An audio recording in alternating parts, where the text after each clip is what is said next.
Again, it gives me an immense pleasure to introduce Professor R.H. Pavitra, Professor, Department of Studies and Research in Economics, Karnataka State Open University.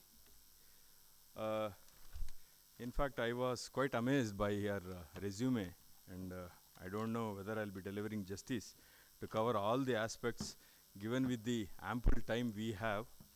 So I'll go by pointers. Professor Pavitra completed a master degree in economics from the University of Mysore, graduating as the top ranked student in the year 2004. She has earned first rank 6 gold medals and 2 cash prizes during her master's degree, and she cleared her NET UGC in the year 2005, and she also successfully cleared SLET in 2006. She also has, to her credit, Diploma in Rural Development obtained in 2010, and she completed her PhD in the year 2012. Focusing on the professional positions, currently she is working as the professor in the Department of Studies and Research in Economics, Karnataka State Open University. She was selected as an assistant professor by Karnataka Public Service Commission in the year 2007, and she joined the Department of Economics at Karnataka State Open University, Mysore, as an assistant professor in the year 2012. Currently, she holds multiple leadership positions at KSOU, which also includes Director of Gandhian Studies, and she is also the placement officer of a university, and she is the chairperson of the Department of Studies and Research in Economics. She possesses 18 years of teaching experience. She has devoted 18 years to research, and she has a significant contribution to the field of economics. She has published various papers in the esteemed books and journals, and the list goes on and on. Sorry, I'll be skipping. Focusing on the accomplishment and awards, she has to her credit Best Scientist and Best Economist Award from the International Multidisciplinary Research Foundation, and she has been awarded Esther Duflo Award from the UNESCO. She has also been awarded Karnataka Mahila Ratna Award from Durga Foundation, Mysuru, Shikshak Seva Ratna Award from Ajiva Foundation, Mysuru, and Kempegowda Award from Karnataka.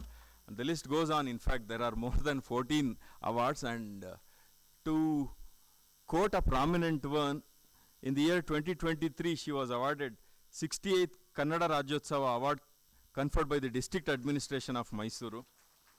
And with this, I conclude, and on behalf of each and everyone present here, I wholeheartedly welcome Dr. Pavitra for her presentation. Thank you, Dr. Shailesh Rajaras, Chairperson of the Department of Mass Communication and Journalism, for introducing me to this academic gathering. First and foremost, I take an opportunity to thank my beloved friend, Dr. Rajeshwari, and Dr. N. Harsha, R&D Cell Director and the Coordinator of RPE session, for organizing this and benefiting the students, especially the research mass. Thank you, madam, and congratulations to you. And once again, warm welcome to the entire academic gathering who are present over here. And it's my opportunity and the responsibility to stand before you all and to present a few slides relating to the publication misconduct. I think most probably since yesterday afternoon, you all have pondered into this concept, because this paper is a compulsory paper prescribed by UGC for all the research scholars to get into.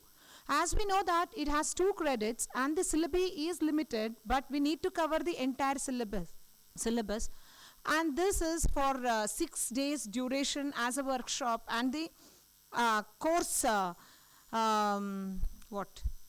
also. So the syllabus will be interlinked and also overlapped, or most probably.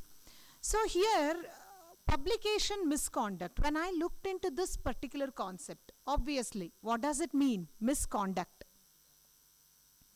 Publication. My dear scholars, how many of you have gone through the publications as of now? Pardon? Okay, okay. I am comfortable in both the languages as madam is instructing me to go in both the languages. Well, ಕನ್ನಡದಲ್ಲೂ ಮತ್ತು English ಎರಡೂ ಭಾಷೆಯಲ್ಲಿ ನಿರರ್ಗಳವಾಗಿ ಎಲ್ಲರನ್ನ ಉದ್ದೇಶಿಸಿ ಮಾತನಾಡ್ತೇನೆ. Misconduct ಅಂತ ಹೇಳಿದ್ರೆ ನಿಮ್ಗೆಲ್ರಿಗೂ ಗೊತ್ತಿರುತ್ತೆ. ಪಬ್ಲಿಕೇಶನ್, ಪ್ರಕಟಣೆಗಳು. ಇದುವರೆಗೂ ನೀವೆಲ್ಲರೂ ಕೂಡ ಪ್ರಕಟಣೆಗಳನ್ನ ಮಾಡೇ ಇರ್ತೀರ. ಅದರಲ್ಲೂ ಮೋಸ್ಟ್ ಪ್ರಾಬಬ್ಲಿ ಒಂದಷ್ಟು ನಿನ್ನೆ ನಾನು ಪ್ರೊಫೈಲ್ನ ನೋಡ್ತಾ ಇದ್ವಿ, ನೀವೇ ಇಂಟ್ರೊಡ್ಯೂಸ್ ಮಾಡ್ಕೊಳ್ಳುವಂಥ ಸಂದರ್ಭದಲ್ಲಿ. This is a different mass, like you people are from different areas, belonging to different subjects, and you are pursuing a PhD for different interest, with different interest.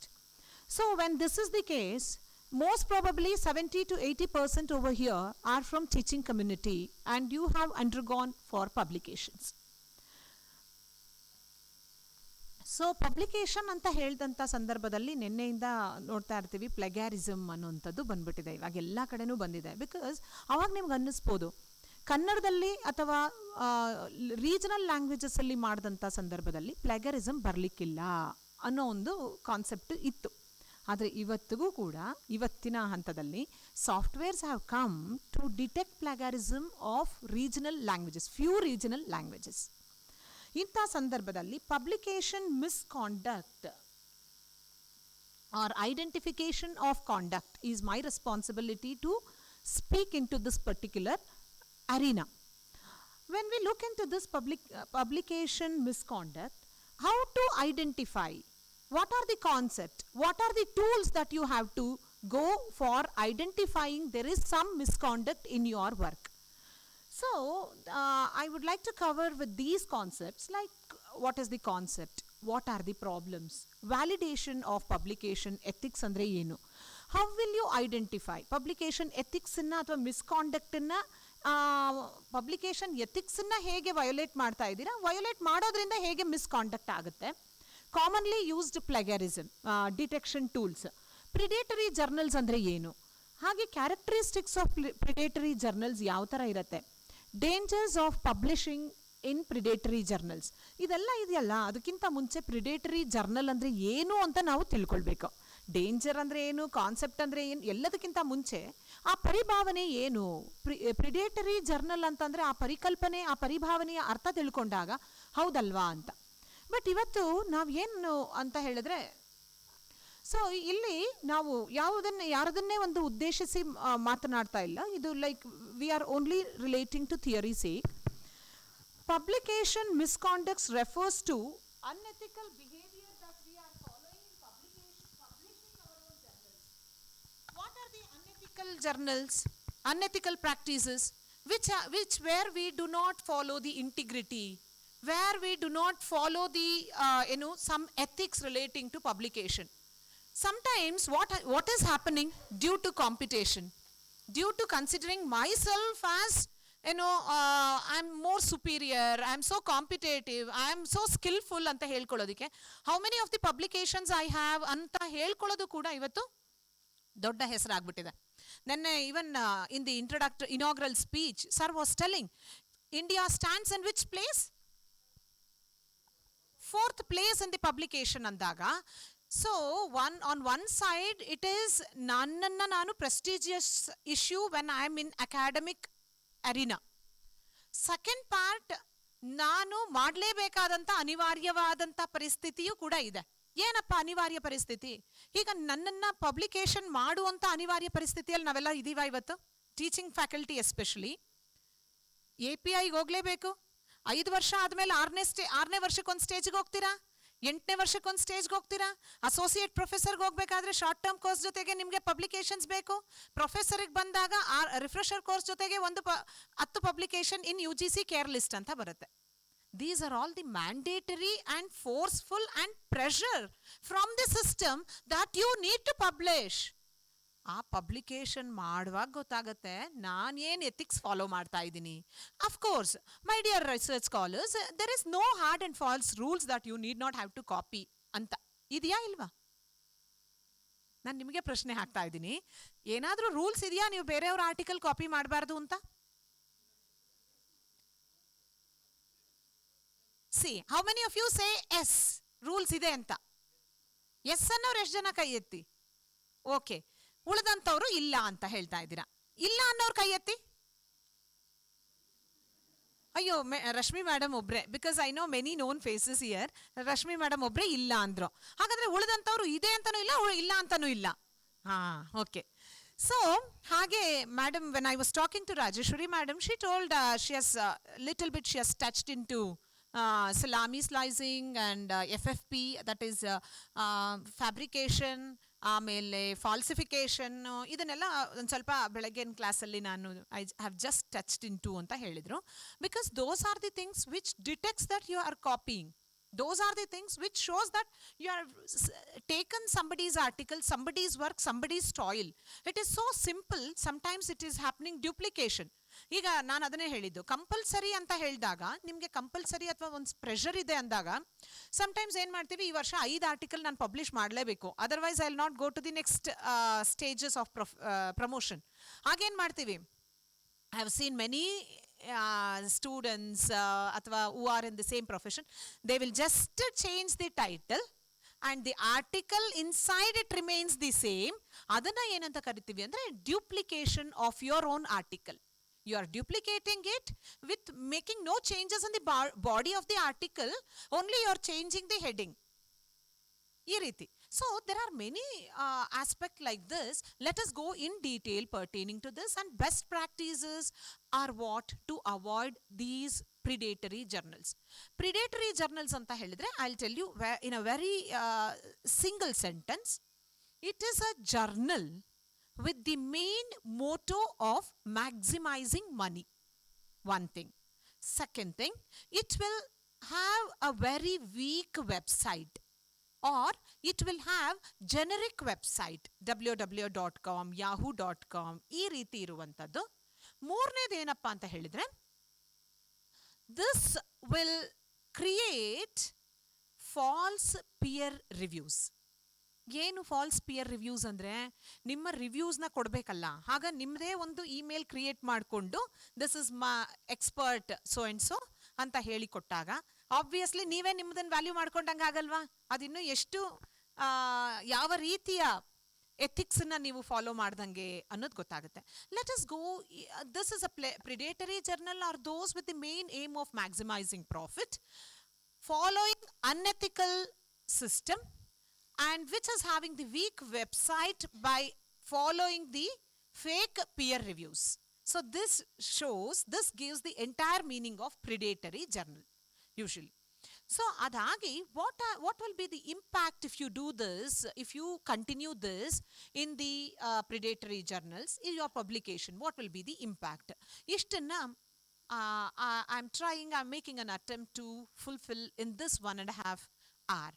Let us go in detail relating to the meaning of unethical behavior. So, without any integrity, without any responsibility or the accountability, because it is like an accountability on you, to the society, to the students, because you are publishing an article anta andaga, it is so much of time that you are giving, so much of money you are, because nowhere you come across the free journals. Earlier there was a practice, ಏನು ಅಂತ ಹೇಳಿದ್ರೆ UGC care list ಅಲ್ಲಿ ನೀವು ಇನ್ನೊಂದು predatory journals ನ ಇನ್ನೊಂದು ಲಕ್ಷಣ ಅಂದ್ರೆ ವೆರಿ ಫಾಸ್ಟ್ ಪಬ್ಲಿಕೇಶನ್. ನೋಡಿರ್ಬೋದು, ನಿಮಗೆ ಮೇಲ್ ಬರ್ತಿರುತ್ತೆ, within 24 hours you will get the answer ಅಥವಾ ರಿಪ್ಲೈ ಫಾರ್ ಯುವರ್ ಆರ್ಟಿಕಲ್ಸ್ ಅಂತ. ಯಾವಾಗ ನಿಮಗೆ ಫಾಸ್ಟ್ 24 hours ಅನ್ಕೊಳ್ತಿರೋ, you come to the conclusion it is a fake journal ಅಥವಾ ಪ್ರಿಡೇಟರಿ ಜರ್ನಲ್ಸ್ ಅಂತ ಗೊತ್ತಾಗುತ್ತೆ. Sometimes you think earlier, when 5 years back, when we used to send an article for UGC care list ಅಂತ ಅಂದಾಗ minimum ಎಷ್ಟು ದಿನ ನಿಮಗೆ, ಎಷ್ಟು ಬಾರಿ ನಿಮಗೆ ಕರೆಕ್ಷನ್ಸ್ಗೆ ಹೇಳ್ತಾರೆ ಅಂತ ಅಂದರೆ, ಮಿನಿಮಮ್ ಅಂತಂದ್ರು 5 to 6 times you will get it for corrections. You will incorporate the corrections, send it back. Again they will send, again you have to, that too with a single, ಅದು ಪಿಂಕ್ ಕಲರ್ ಅಲ್ಲಿ, red colour ಅಲ್ಲಿ, orange colour ಅಲ್ಲಿ, green colour ಅಲ್ಲಿ it will mark. ಯಾಕೆಂದ್ರೆ ನಿಮಗೆ tools ಅನ್ನ ಹೇಳಬೇಕಾದಾಗ I will come to those tools. Urkund ಇವತ್ತು ಏನಾಗಿದೆ, ಒರಿಜಿನಲ್ ಅಂತ ಹೇಳಿ ಆಗಿದೆ ಅದ್ರ ಹೆಸರು. I will come for all the softwares and turn it in. ಟರ್ನಿಟಿನ ಯಾವಾಗ ಯೂಸ್ ಮಾಡ್ತಾರೆ, ಉರ್ಕಂಟನ್ನ ಯಾವಾಗ ಯೂಸ್ ಮಾಡ್ತಾರೆ, softwares to detect the plagiarism. So ಇದನ್ನೆಲ್ಲ ನಾವು ನೋಡಿದಾಗ ಇದು ಪ್ರತಿ ಒಂದು ಕಲರ್ ಅಲ್ಲಿ ಡಿಟೆಕ್ಟ್ ಮಾಡಿ ಜರ್ನಲ್ಸ್ ನಮಗೆ ಪ್ರತಿ ವಾರ ಕಳಿಸ್ತಾ ಇರುತ್ತೆ, ಮತ್ತೆ ನಾಳೆ ಚೇಂಜ್ ಮಾಡಿ ಅಂತ. After sending, after incorporating, it will go for the blind review. After going for the blind review also it will come for the corrections. After that it will be, they will take time. Adu series of waiting list ಅಲ್ಲಿ ಇರ್ತದೆ. So ಆನಂತರ ನಿಮಗೆ matter of, so usually classes will be at 2:30 as per our time schedule, but today we have preponed as we have one of the academic function in the same hall at 3:30, so we have preponed it between 2 to 3:30. S, ಹಾಗಾಗಿ ಸುಮಾರು ಜನಕ್ಕೆ ಇದು 2:15 class ಅನ್ಕೊಂಡು 2:45 ಬರ್ತಾ ಇದ್ದಾರೆ, ಹಾಗಾಗಿ ಹಿಂಗಾಗ್ತಾ ಇದೆ. S, ಅಲ್ಲಲ್ಲ, ನಾನು 2:30 ಅಂತ ಯಾಕೆ ಹೇಳಿದೆ ಅಂದರೆ we have started by 2 o'clock, right?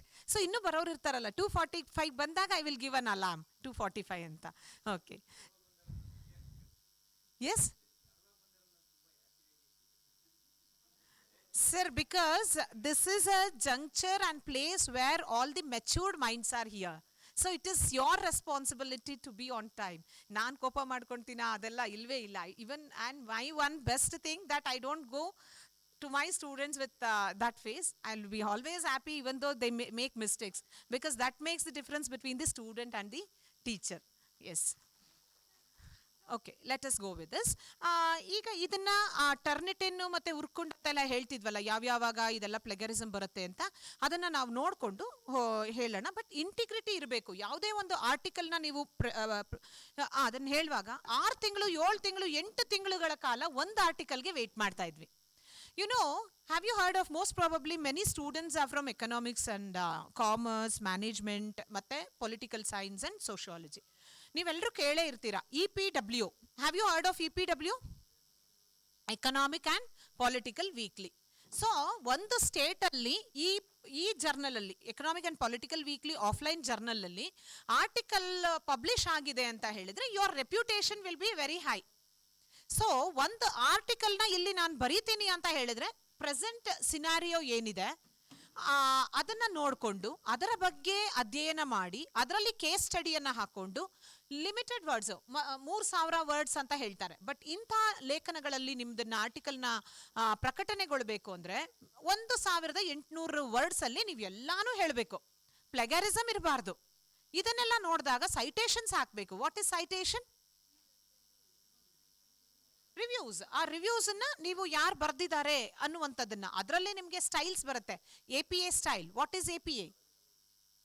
American Psychological Association has prescribed certain norms and rules to overcome from this plagiarism ಅಲ್ವಾ? ಸೊ ಇದನ್ನೆಲ್ಲ ನಾವು ನೆಕ್ಸ್ಟ್ ಸ್ಲೈಡ್ಸ್ ಅಲ್ಲಿ ಹೇಳ್ತಾ ಹೋಗ್ತೀನಿ. ಬಿಫೋರ್ ದಟ್, ಪಬ್ಲಿಕೇಶನ್ ಮಿಸ್ಕಾಂಡಕ್ಟ್ ಅಂತ ಹೇಳಿದ್ರೆ it is unethical behavior which you are following in the process of writing, publishing your thesis, or it might be the journal or the write-ups towards your magazine or any of the literature work. So it is unethical behavior in the process of publishing your scientific research work. This includes the action. ಅಂದ್ರೆ ಈ ಎಥಿಕ್ಸನ್ನ follow ಮಾಡುವಾಗ what should be there? Integrity. ನಿಮಗೆ ಗೊತ್ತಿರಬೇಕು ನಾನು ಎಷ್ಟು ಕಷ್ಟಪಟ್ಟು ಇದನ್ನ ಬರೆದಿದ್ದೀನಿ ಅಂತ ಒಂದು ಆರ್ಟಿಕಲ್ ಪಬ್ಲಿಷ್ ಆದಾಗ you should feel so happy. ಅದು ನಿಮಗೆ ನೀವೇ ಮಾಡಿರುವಂಥ ಕೆಲಸನ ಹೊರಗೆ ತಂದಾಗ you will be so happy, right? So the integrity you should have it. The credibility that your work is giving for the society, and at the same time reliability. On what you have relied? Because most of you here, my dear research scholars, I think you are finished up with your research topic already. Howda? Research topic finalize agide? Not yet. That will be taken care in the RAC, of course. But our topic ಆದಾಗ case study ಅಂತ ತಗೊಳ್ತೀರಾ, ಅಥವಾ with special reference to ಅಂತ primary ಡೇಟಾಗೆ ಹೋದಾಗ ತಗೊಳ್ತೀರಾ. ನಾನು ಎಷ್ಟು ಜನ research ಸ್ಕಾಲರ್ಸ್ನ ಕೇಳ್ತೀನಿ, ಯಾಕೆ ಈ case study? Why it is Mysore? Why it is Bangalore urban? Why it is Hassan? Why it is Mandya? So ಈಗ ಯಾರಾದರೂ ಒಬ್ಬರು ನಿಮ್ಮ ಒಂದು ಟಾಪಿಕನ್ನು ಯಾರಾದರೂ ಹೇಳ್ತೀರಾ? Yes sir.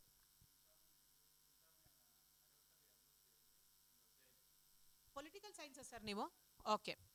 Chintamani sir has taken Chintamani as with special reference to. ಯಾಕೆ sir Chintamani?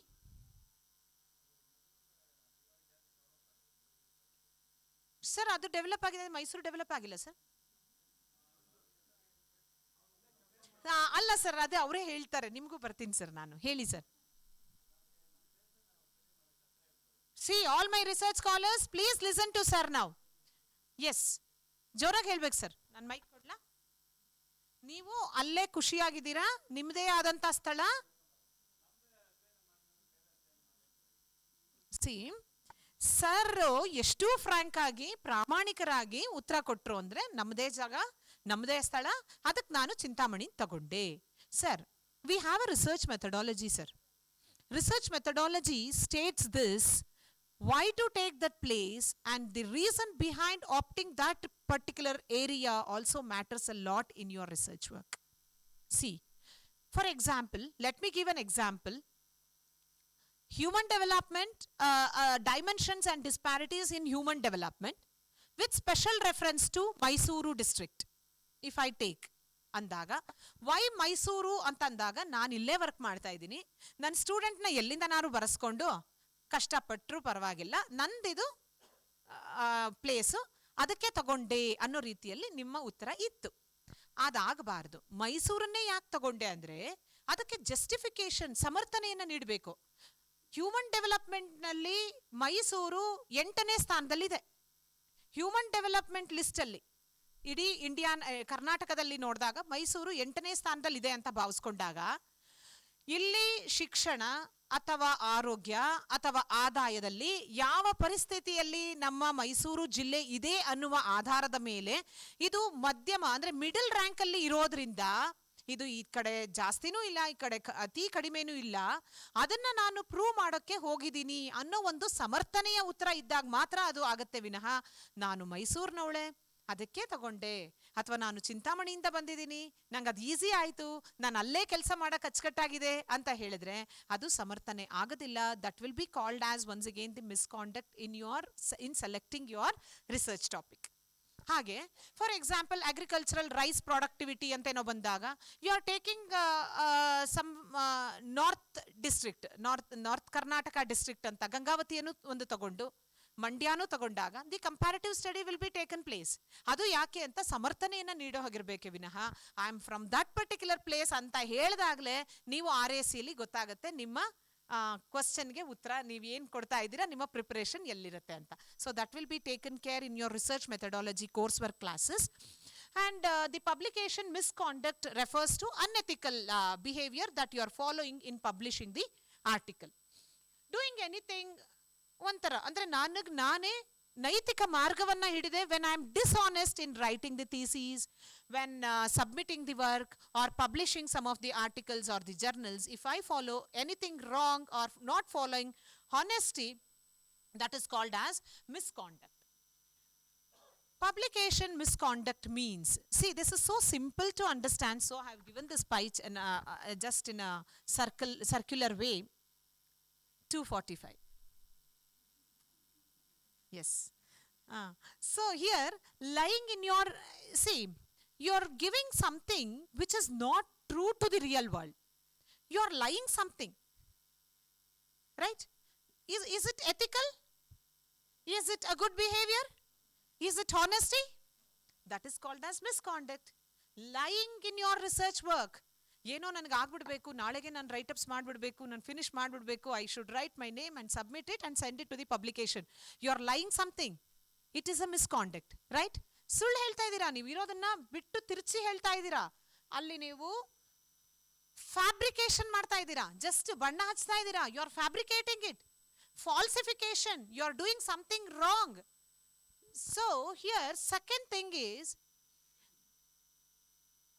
you're taking somebody's work, you're putting your name but taken somebody's effort, you're stealing somebody's work. That is also misconduct. Is it fair? That is not at all considered as a research. ಆದರೆ ಇವತ್ತು ಸರಿಸುಮಾರಾಗಿ ಆರ್ಟಿಕಲ್ನ ಯಾರೋ ಬರೀತಾರೆ, ಇನ್ಯಾರ್ದೋ ಒಬ್ರದ್ದು ಹೆಸರು ಬರ್ತಾ ಇರ್ತದೆ. That's all it's going on in the process of publication. Those sort of dishonesty has become honesty in the situation. If you do not follow that, you will be considered as odd man out. That is what happening in the reality. Yes, let me go to the next one. That is called as once again falsification. ನೈಜತೆ ಏನಿದೆ ಅದನ್ನ ಮುಚ್ಚಿಬಿಟ್ಟು ಬೇರೆ ಏನೋ ನಿಮಗೆ ಅಲ್ಲಿ ಕೆಲಸ ಆಗ್ಬಿಡ್ಬೇಕು ಅಂತ ಇದ್ದಾಗ, ಈಗ ಫಾರ್ ಎಕ್ಸಾಂಪಲ್ ನಾವು ಯೂಶಲಿ ಎಕನಾಮಿಕ್ಸ್ ಅಲ್ಲಿ ಸ್ಯಾಂಪಲ್ ಸೈಜ್ ತಗೊಳ್ಬೇಕಾದ್ರೆ when the sample size is unknown, ನನ್ಗೆ ಗೊತ್ತಿಲ್ಲ ಇಡೀ ಮೈಸೂರಲ್ಲಿ ಎಷ್ಟು ಜನ ಸ್ಲಮ್ಮಿನಲ್ಲೇ ವಾಸ ಮಾಡ್ತಾ ಇದ್ದಾರೆ ಜನ ಅಂತ ಗೊತ್ತಿಲ್ಲ, ಬಟ್ ಅಲ್ಲಿರುವಂಥ ಹೆಣ್ಣು ಮಕ್ಕಳ ಬಗ್ಗೆ ನಾನು ಆರ್ಥಿಕ ಮತ್ತು ಸಾಮಾಜಿಕವಾಗಿ ನಾನು ಅಧ್ಯಯನ ಮಾಡಬೇಕು. I want to study the economic socio economic aspect of the women who are dwelling in the slum area in Mysuru district ಅಂತ ಹೇಳಿದಾಗ ಅಲ್ಲಿ ನನಗೆ unknown sample is not known to me. What do you do when you do not know the data of these people? You will go for the formula method. You have many formulas that you study in the later stages research methodology alli. ಆ formula ಮೆಥಡನ್ನು ನಾವು use ಮಾಡಿದಾಗ ನಮಗೆ ಒಂದು 380 400 ಅನ್ನೋನ್ sample ಬಂದಾಗ usually ನೀವು thesis ನೋಡಿ, ಹಳೆಯ ಥೀಸಿಸ್ನ first you need to go ಅಂತಂದಾಗ ನಿಮ್ದು ಟಾಪಿಕ್ಗೆ ಸಂಬಂಧಪಟ್ಟ ಹಾಗೆ ಹಳೆಯ ಥೀಸಿಸನ್ನು ಶೋಧಗಂಗಾದಲ್ಲಿ ಒಂದು 10 ರಿಂದ 15 ಥೀಸಿಸ್ಗಳನ್ನ ಯು ಕಮ್ ಅಕ್ರಾಸ್. ಯಾಕೆ ನಿಮಗೆ ಫಸ್ಟ್ ಹೇಳೋದೇ ಯಾವುದೇ ಗೈಡ್ಗಳು ಏನು ಹೇಳ್ತಾರೆ? when you go to your guide, what do they say? Come with more reviews.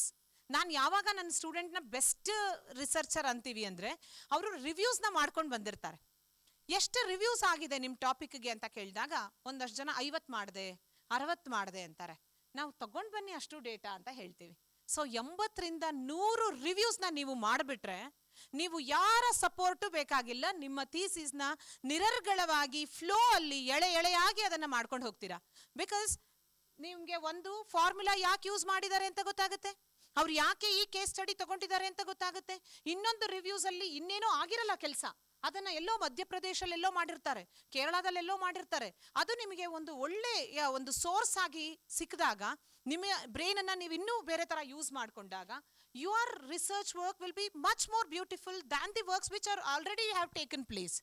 Don't you feel so? So reviews na ಯಾಕೆ ಮಾಡಿಸ್ತಾರೆ ಅಂತ ಹೇಳಿದ್ರೆ ಟೈಮ್ ಕಿಲ್ ಮಾಡಕ್ ಮಾಡಿಸಲ್ಲ. ರಿವ್ಯೂ ಮಾಡಿದಾಗ ಒಂದು ಸಬ್ಜೆಕ್ಟ್ ಮೇಲೆ ಹೋಲ್ಡ್ ಬರುತ್ತೆ. Second thing, you will come across various works. You will come across the people who have worked on it. ನಿಜವಾಗ್ಲೂ ಅದರಲ್ಲಿ ಮಾಡಿರುವಂಥ ಜನರನ್ನ some of my students, they come and say, madam, this is the beautiful work written by so and so, they are in Andhra Pradesh, shall I go and meet them? Andaga, if they go in contact, they will come out with very big good publications abroad. ಅಬ್ರಾಡಿನ ಪಬ್ಲಿಕೇಶನ್ಸ್ಗೂ ನಮ್ಮ ಇಂಡಿಯಾದಲ್ಲಿ ಇರುವಂಥ ಒಂದು ಕರ್ನಾಟಕದಲ್ಲಿರುವಂಥ ಒಂದು ಜಿಲ್ಲೆಯಲ್ಲಿ ಆಗ್ತಿರೋದನ್ನ ಇನ್ನೊಂದು collaboration ಜೊತೆ ಮಾಡಿ ನೀವು ಪಬ್ಲಿಕೇಶನ್ಸನ್ನು ಮಾಡಬಹುದು. ಇಂಥದ್ದಕ್ಕೆಲ್ಲ ನೀವು you have to follow some of the ethics, that is avoiding the misconduct, your own effort, your own self work and hiding the truth ಅಂತ ಹೇಳಿದಾಗ what is reality you will hide it for your convenience. ನೀವು ಅದನ್ನು ಏನು data ಇರುತ್ತೆ 300-400 ಜನಕ್ಕೆ ಏನು ಸಿಕ್ಕಿರುತ್ತೆ ನೀವು ಹೋಗಿ ಅಲ್ಲಿ ಸಮ್ಟೈಮ್ಸ್ ವಾಟ್ ಈಸ್ ಹ್ಯಾಪನಿಂಗ್, ನೀವು ಫೀಲ್ಡ್ಗೆ ಹೋಗೋದಿಲ್ಲ, 400 ಜನನ ನೋಡೇ ಇರಲ್ಲ, but this is the result ಅಂತ ಹೇಳಿ ಕೊಡ್ತಾರೆ. ರಾ ಡೇಟಾದಲ್ಲಿ ನಾವು ನೋಡಿದಾಗ it will be created by somebody else without going to the field. You are creating the data and this is you are hiding the ರಿಯಾಲಿಟಿಯಲ್ಲಿ. That is also misconduct in the process of publication or in the process of doing your research. The next one is playing your tricks. Very beautifully designed, very beautiful charts, very beautiful colors that you are using, and to make, because you know predatory journals are those which are at the threshold of your house to publish the articles. So obviously this you will also play, and even the predatory journals also play for the fast publication. That is one of the misconduct. What is the other thing? Breaking the rules. Breaking andre idanella madadrene rule na you are not following anta. When you are not following the rules, obviously it shows you are breaking the norms of the ethics. So in almost in all the subjects nowadays they are using ethics alva. Economics ಅಲ್ಲಿ ನಮ್ಮ subject ಅಲ್ಲೇ we have one paper called economics of development. Economics of development ಅಲ್ಲಿ we have one chapter called as economethics. economics and ethics, how it contributes to the society for the welfare of the society, and how it will lead to the invisible hand of Adam Smith. ಅಂದರೆ ಕಾಣದ ಕೈ ಹೇಗೆ ಸೃಷ್ಟಿ ಮಾಡ್ಬೋದು ಅನ್ನೋದನ್ನು ಕೂಡ ನಾವು ethics ಮೂಲಕ ಹೇಳ್ತೀವಿ. ಬಿಕಾಸ್ ಎಥಿಕ್ಸ್ ಯಾಕೆ ಜಾಸ್ತಿ ಆಗಿದೆ? ಎಥಿಕ್ಸ್ ಮಾಯ ಆಗಿದೆ. ಎಸ್. ಸೊ ಇಲ್ಲಿ the misconduct of the publication, ಮಿಸ್ಕಾಂಡಕ್ಟ್ಸ್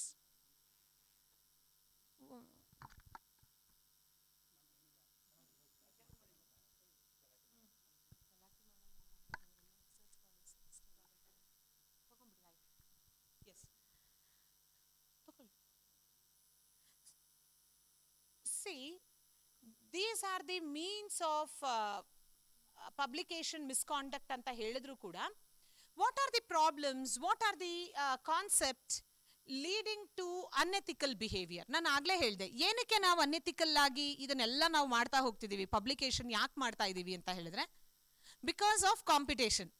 ನಾನು ಐ ಹ್ಯಾವ್ ಟು ಸರ್ವೈವ್ ಅಪ್ಪ, ನಾನು I should be in the race, I should be number 1. ಅಲ್ಲ, ನಾವು ಹೇಳೋದು you will be number 1 if you put your hard work and toil.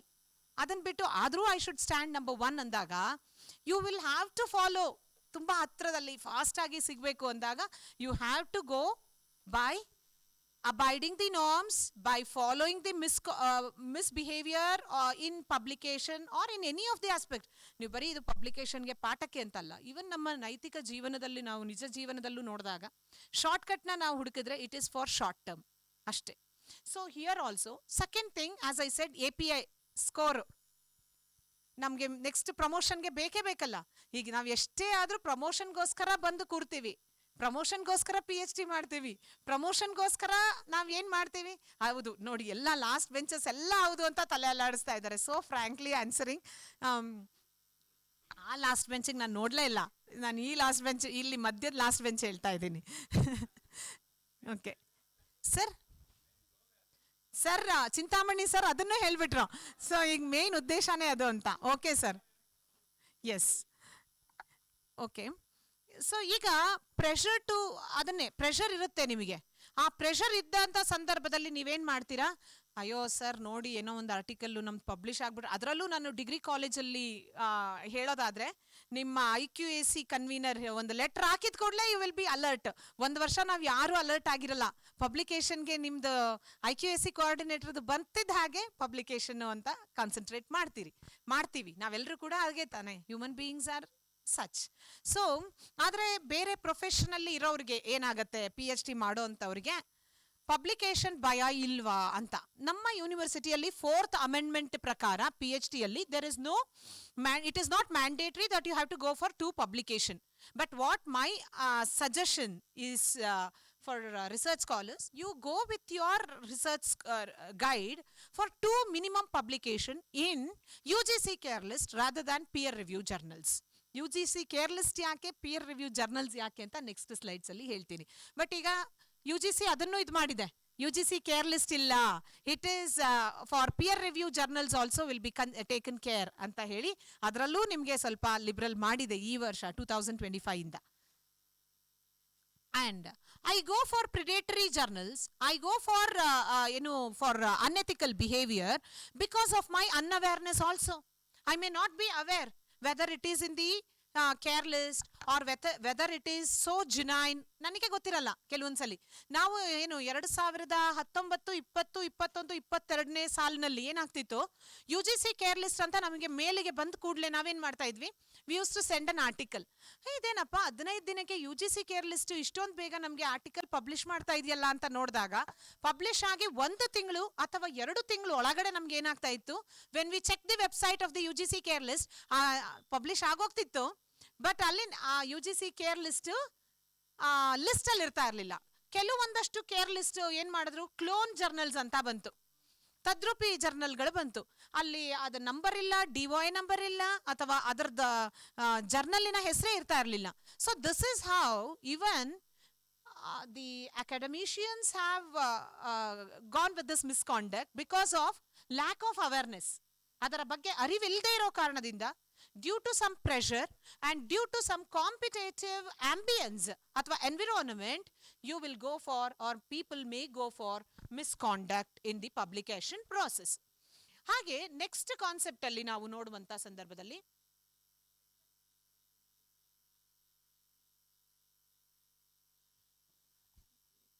It's very slow. Yes. What are the types of publication misconduct? See, this will be most probably even Dr. Rajeshwari has covered in the initial classes of our plagiarism. Copying somebody's views or somebody's idea, somebody's work, somebody's article is plagiarism. Plagiarism na detect ಮಾಡಕ್ಕೆ ಇಷ್ಟೆಲ್ಲ tools ಇದೆ, ಸಾಫ್ಟ್ವೇರ್ಗಳಿದೆ. ಆದರೂ what we are doing? We are doing the same thing because of the previous slide what I said. Competition, pressure, lack of awareness. Because of this I am doing and copying something. And you are taking something as statement which has never happened. You are just painting on the something else which has not occurred, which is not happening. It is called as data fabrication. ನೀವು ಅದನ್ನ ಮರೆಮಾಚ್ತಾ ಇದ್ದೀರಾ. We call it as disguised. Right? So ಮರೆಮಾಚ್ತಾ ಇದ್ದೀರಾ, ಅಲ್ಲಿ ಏನು ಅಲ್ಲಿ ಆಗೇ ಇಲ್ಲ. ಆದರೆ ಅದನ್ನ ನಾನು ಬೆಳಕಿಗೆ ತಂದು there is some problem here, there is some issue here, ಅಥವಾ there is no problem at all. Problem ಇದ್ರೂ ಕೂಡ there is no problem at all because I am working on some of the government programs ಅಂತ ಹೇಳ್ಕೊಳ್ಳೋಣ. So I cannot say that this particular program of the government is not working properly. ಆಗ ನೀವೇನ್ ಮಾಡ್ತೀರಾ? Which has never happened, you will have to give the report. Because we will be engaged into some of the government reports. Sir ಕೂಡ ಸರ್ಕಾರನ ಪ್ರತಿನಿಧಿಸ್ತಾ ಇದ್ದಾರೆ. So ಹಾಗಾಗಿ ಇಲ್ಲಿ ಕೆಲವೊಂದಷ್ಟು ಜಿಲ್ಲೆನ ರಾಜ್ಯನ ರಿಪೋರ್ಟ್ಸನ್ನು ರೆಡಿ ಮಾಡುವಂಥ ಸಂದರ್ಭದಲ್ಲಿ what really doesn't happen, what really doesn't exist, we have to sometimes have to give. ಆ ಒಂದು ಪರಿಸ್ಥಿತಿಯಲ್ಲಿ ಇದ್ದಂಥ ಸಂದರ್ಭದಲ್ಲಿ ಡೇಟಾ ಫ್ಯಾಬ್ರಿಕೇಶನ್ ಆಗಿರುತ್ತೆ. ಇಲ್ಲದನ್ನ ಇದೆ ಅಂತ ಕೊಡೋದು ಅಥವಾ ಇರೋದನ್ನ ಇಲ್ಲ ಅಂತ ಹೇಳುವಂಥದ್ದು, ಸಾಬೀತುಪಡಿಸುವಂಥದ್ದು ಲೇಖನಗಳ ಮೂಲಕ, ಅದನ್ನು ನಾವು ಡೇಟಾ ಫ್ಯಾಬ್ರಿಕೇಶನ್ ಅಂತ ಹೇಳಿ ಕರಿತೀವಿ. ಹಾಗೆ ಡೇಟಾ ಫಾಲ್ಸಿಫಿಕೇಶನ್, ಅದು ನನಗೇನು ಬೇಕೋ ನಾನು ನೀಟಾಗಿ ಥೀಸಿಸ್ನ ಬರ್ಕೊಳ್ಳೋದು. 400 ಜನ ಇದ್ದಾರೆ, ಅಲ್ಲಿ ಯಾವುದು ನನ್ನ ಒಂದು ಕೈ ಸ್ಕ್ವೇರನ್ನು ಯೂಸ್ ಮಾಡಿದ್ರೆ ಅಥವಾ ನಾನೇನಾದರೂ ಚೆನ್ನಾಗಿ ಫ್ಯಾಕ್ಟರ್ಸ್ನ ಲೋಡ್ ಮಾಡಿಬಿಟ್ಟು ರಿಸಲ್ಟ್ ಕೊಡು ಅಂದರೆ ನಮ್ಮ ಡಿಸ್ಕ್ರಿಪ್ಟಿವ್ ಟೆಕ್ನಿಕ್ಸನ್ನು ನೀವು ಫಾಲೋ ಮಾಡಿದ್ರೆ ನಿಮ್ಗೆ ಏನು ಮಾಡುತ್ತೆ software? SPSS package will, if you load your data, if you go for factor analysis, if you load the data, it will give the complete results of your thesis. Sitting in front of a computer for more than 3.5 hours with ChatGPT, you will prepare a thesis ivattu. ಆ ರೀತಿಯಲ್ಲಿದ್ದೀವಿ. Where is the sanctity? Where is the ethics? Right? So this is what happening. But adanella bittu, you have to follow this very good conduct in preparing your research work. Only then it helps for your consciousness. ನಾವು ಯಾರಿಗಾಗಿ PhD ಮಾಡ್ತೀವಿ? ಸರ್ಕಾರನ ಒಂದು ಕಡೆ ಸಮಾಜದ ಮುಖ್ಯವಾಹಿನಿಯಲ್ಲಿ ಏನೋ ಸಮಸ್ಯೆ ಇದೆ ಅದನ್ನು ಹೋಗ್ಲಾಡ್ಸೋದಕ್ಕೆ, ನಾನೇನೋ ರಿಪೋರ್ಟ್ ಕೊಡೋದಕ್ಕೆ ಆಯ್ತಪ್ಪ, ಎಲ್ಲವನ್ನ ನಾನು ಮಾಡಿ ಕಾಂಪಿಟೇಷನನ್ನು ಎದುರಿಸಬೇಕು, ನನ್ನ ಅಕಾಡೆಮಿಕ್ ಪಾಯಿಂಟ್ಸನ್ನು ಇಂಪ್ರೂವ್ ಮಾಡ್ಕೊಳ್ಳೋಕ್ಕೆ. ಅದೆಲ್ಲದರ ಜೊತೆಯಲ್ಲಿ ಒಬ್ಬರೇ ಒಂಟಿಯಾಗಿ ಕೂತಾಗ ಆತ್ಮಕ್ಕಾಗಿ ತೃಪ್ತಿ ಬೇಕಲ್ಲ. That is you have to follow the ethics at least for that. So apart from that, duplicate submission. ನಾನು ಆಗಲೇ ಹೇಳಿದ್ನಲ್ಲ, ಹೆಡ್ಡಿಂಗ್ನ ಚೇಂಜ್ ಮಾಡಿಬಿಟ್ಟು ನಂದೇ ಥೀಸಿಸ್ನ ಇಲ್ಲಿಗೊಂದು ಆರ್ಟಿಕಲ್ ಕೊಡ್ತೀನಿ, ಸೇಮ್ ಹೆಡ್ಡಿಂಗ್ ಚೇಂಜ್ ಮಾಡಿ ಇನ್ನೊಂದು ಜರ್ನಲ್ಗೆ ಹಾಕ್ತೀನಿ, ಈ ವರ್ಷದ್ದು 2 ಪಬ್ಲಿಕೇಶನ್ ನಂದು ಆಯ್ತಪ್ಪ ಅಂತ ಆರಾಮಾಗಿರ್ತೀನಿ. See, this is the situation what happening due to our pressured life. Due to we have lack of time. For my family itself, I cannot give time nowadays. We are so busy. Busy for what? Busy for nothing. Adru busy. Yes, this is what happening. ನಾವು ತುಂಬ ಫೋನ್ಸನ್ನು ನಾವು ಎಷ್ಟೋ ಸಂದರ್ಭಗಳಲ್ಲಿ we will not be in a position to give phones for our own parents because we think we are so busy. ಆದರೆ ನಾವು ನಿಜವಾಗ್ಲೂ ಬ್ಯುಸಿನೇ ಇರೋದಿಲ್ಲ, ಆದರೆ ಬ್ಯುಸಿ ಮಾಡ್ಕೊಂಡಿದ್ದೀವಿ because of the mechanical lifestyle and the food habits that we are following.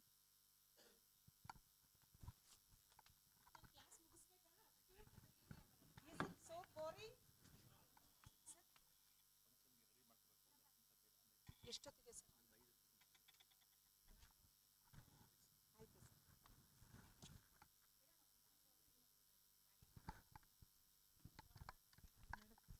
Okay. Is it so boring? I received a clap from somebody. ಆದರೂ ಅನಿವಾರ್ಯ ಕಾರಣ ನನಗೆ ಇಂಥ ಒಳ್ಳೆ ಒಂದು ರಿಸರ್ಚ್ ಗ್ಯಾದರಿಂಗನ್ನು ಮತ್ತೊಮ್ಮೆ ನಾನು ಭೇಟಿ ಆಗಲೇಬೇಕು. ತುಂಬ ಒಳ್ಳೆ ಕ್ಲಾಸ್ ನಾಳೆನೂ ಇದೆ ಇದೇ ಟೈಮಿಗೆ. Of course I once again come on the dais even if you clap or something like that. But today we have some academic ಇಲ್ಲಿ ಒಂದು ಕಾರ್ಯಕ್ರಮ. ಇವನ್ ಅವರ್ ವಿ ಸಿ ಇವತ್ತಿಗೆ 3 ವರ್ಷಗಳಾಗಿದೆ ಅಂತ ಹೇಳಿ ಆ ಒಂದು ಕಾರ್ಯಕ್ರಮವನ್ನು ಅಭಿನಂದನಾ ಕಾರ್ಯಕ್ರಮ ಇಟ್ಕೊಂಡಿದ್ದಾರೆ. ಆದರೂ ಕೂಡ I will not leave you right now, I will consume some of the time. So salami slicing ಎಷ್ಟು ಚೆನ್ನಾಗಿದೆ ಅಲ್ಲ ಹೆಸರು. Yes. So you will prepare one article, ಒಂದೇ ಒಂದು ಆರ್ಟಿಕಲ್ನ ರೆಡಿ ಮಾಡೋಣ ನಾನು ಮತ್ತು ನಮ್ಮ ರಿಸರ್ಚ್ ಸ್ಕಾಲರ್ಸ್ ಅನ್ಕೊಳ್ಳೋಣ. Will sit, usually I sit with 3 to 4 of my students and we prepare one big article ಅನ್ಕೊಳ್ಳೋಣ.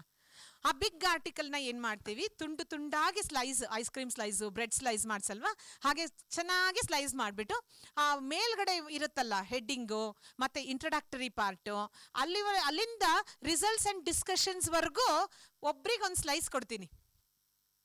Okay, results and ಡಿಸ್ಕಷನಲ್ಲಿ ಫಾರ್ ಎಕ್ಸಾಂಪಲ್ ಸೋಷಿಯಲ್ ಪ್ರೊಫೈಲ್ನ ಒಂದು ಕ್ಯಾಂಡಿಡೇಟಿಗೆ ಕೊಡೋದು, ಎಕನಾಮಿಕ್ ಪ್ರೊಫೈಲ್ನ ಒಂದು ಕ್ಯಾಂಡಿಡೇಟಿಗೆ ಕೊಡೋದು. ಯಾರು ನನಗೆ ಭಾಳ ಖುಷಿ ಇರೋ ಅವ್ರಿಗೆ ಎಕನಾಮಿಕ್ ಆ್ಯಂಡ್ ಸೋಷಿಯಲ್ ಒಟ್ಟಿಗೆ ಕೊಡೋದು, ನಂದನ್ನೇ ನಾನು ಮಾಡ್ಕೋಬೇಕಲ್ಲ ಆಸ್ ಅ ಗೈಡ್. ಸೊ ಆಗ ಸಂಪೂರ್ಣವಾಗಿ ಒಂದಷ್ಟು ಅದಕ್ಕೆ ಫ್ಯಾಬ್ರಿಕೇಶನ್ಸನ್ನು ಹಾಕಿ, ಫಾಲ್ಸಿಫಿಕೇಶನ್ಸ್ನು ಹಾಕಿ, ಅಲ್ಲಿ ಏನು ಮಾಡ್ತೀನಿ, ವಿತ್ ಪ್ಲಗ್ಯಾರಿಸಮ್ ಟೆಸ್ಟ್ ನಾನು ಅದನ್ನು ಒಂದೊಳ್ಳೆ ಆರ್ಟಿಕಲ್ ಮಾಡೋದು. We have prepared one big article.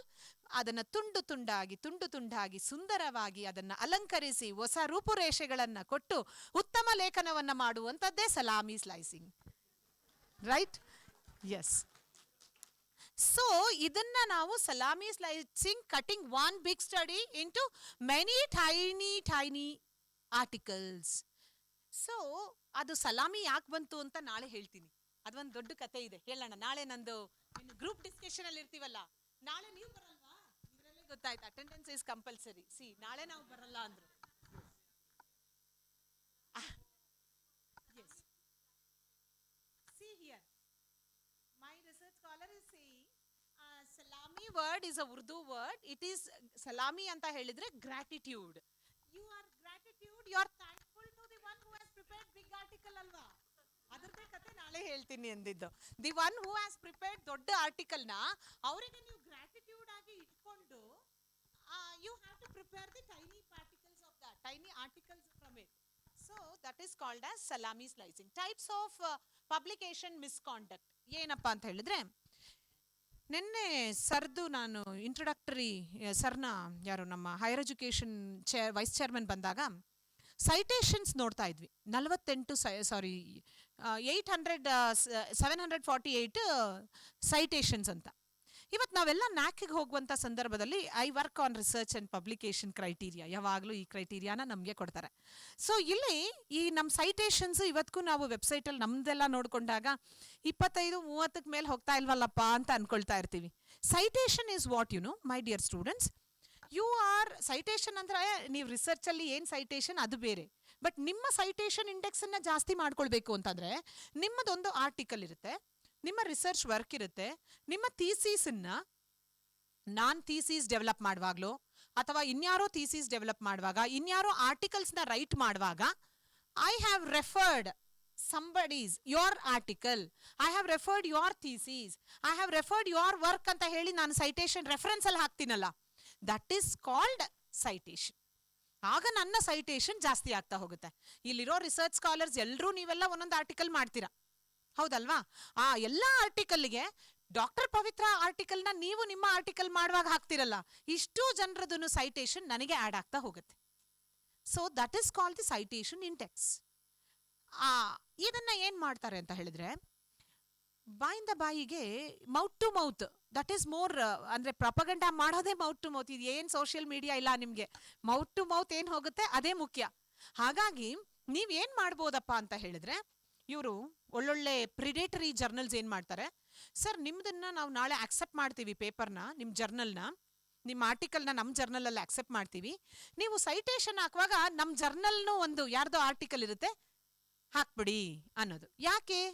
Mouth to mouth, your article, you are writing somebody else article with that journal. ಆಗ ಜರ್ನಲ್ಗೆ ನೀವು ಗೊತ್ತಿಲ್ಲದೆ ಪಬ್ಲಿಸಿಟಿ ಕೊಡ್ತಾ ಇದ್ದೀರಾ, right? So this predatory journals are following this misconduct. ನೋಡಿ, editor forces you to add useless papers ಅಥವಾ unnecessary papers from his own journal. Citation ಅವ್ರಿಗೆ add ಆಗಬೇಕು ಆ ಜರ್ನಲಲ್ಲಿರೋರ್ಗೆ.